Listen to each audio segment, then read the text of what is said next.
We interrupt our program to bring you a special broadcast. Boom! Headshot! Hey, it's Clay. How's everybody doing? I got another Battlefield 3 video for you. Playing some Rush on Aftermath, and I am still, to this very moment, loving Rush on Aftermath. I actually just got this game today. I was trying to unlock an achievement with the Scar H, which is actually a gun I have used very, very little. I actually hadn't even unlocked all the attachments. And it pretty much blows. Just going to be honest, it's not my favorite, but it kind of packs a punch. I mean, I come around this corner here, and I do work on these guys. But overall, what I really want to talk about is not Battlefield 3, but I want to talk about stories. I want to talk about video games telling stories. Because I think that that's kind of one thing that the video game industry has very much changed. The direction of the video game industry has very much changed in the last 5 years. You know, especially with the advent of Xbox Live and online multiplayer. You know, you look at games like Counter-Strike Source, where there isn't even a single-player campaign, or something like Call of Duty, where the campaign is very much an afterthought. Like, technically it has a story, but, I mean, people play that game for the multiplayer. Even Battlefield 3 is a good example of this. PlanetSide, like, almost all the shooters out there, the big titles, the big shooters, a lot of them are very much about the story. Or not about the story, they're about the multiplayer, they're about the gameplay, if that makes sense. And this is very much a movement away from where games used to be. I mean, think about like on the N64. I mean, you had GoldenEye, but you know, and that was only fun if you could really split screen. But the big 64 titles were, you know, the Mario's, the Legend of Zelda, you know, all these games that really centered around telling a story and involving the player in a story to solve a mission. You know, to this day, I still have a huge crush on Princess Peach.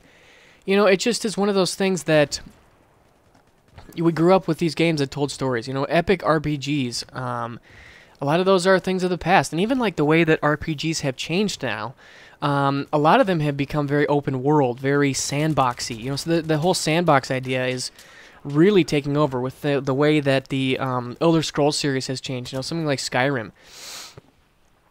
You know, it has this whole economy system that can almost be fully functioning without the story itself. And you know, something like Grand Theft Auto, where you know, technically it has a main quest, but really, you know, people play that game just so they can screw around and, you know, blow up helicopters and shoot stuff. You know, that's where the real fun and value of that game is. You know, and even think about, like, the advent of something like DayZ, where the story is very much, you know, like the players are given a certain number of tools, but then the story is really up to the players to tell.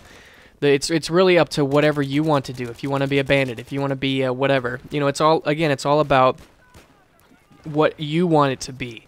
Not so much that the developer or the game creator came up with this wonderful story and you're taking part in it.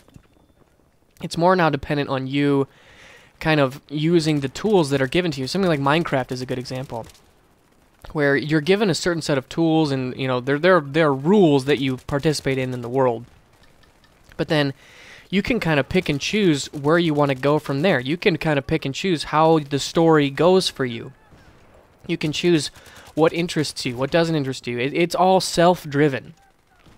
And this is really very much a change from the way the video games used to be. And I was just kind of reflecting on that. I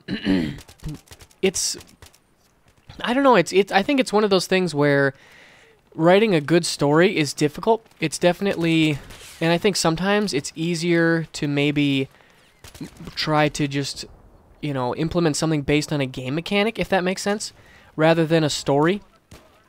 But at the same time, it's like, man, I don't know. I still think that stories are good, and I think that video games have a very unique way of telling stories. And I think that really maybe the main reason this has been on my mind is I just finished playing Spec Ops: The Line, which is a military shooter, third person, but it tells a very, very gripping and powerful story.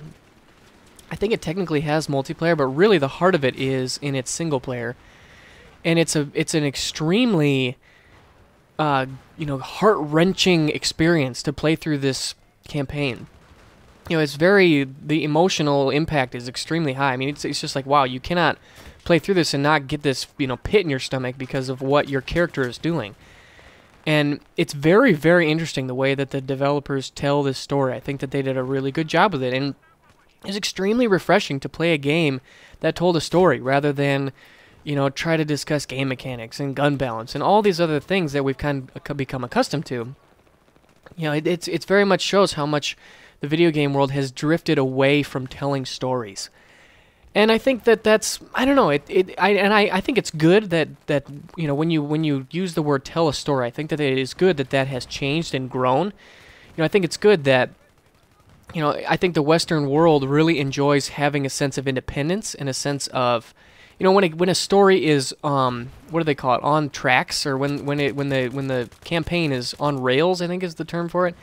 But like there's very little, like you basically move into a place, you shoot all the bad guys, and then they play a cutscene. There's no real decision to be made. There's no choice to be made. And I think that a lot of the Western world doesn't really like that. So I think it's good that we've expanded, but at the same time, I still like stories, and I still like it that video games tell stories. So I'm going to cut it off here. I'm really curious to hear what your guys' thoughts on stories in video games. Let me know in the comment section below. I'll see you soon.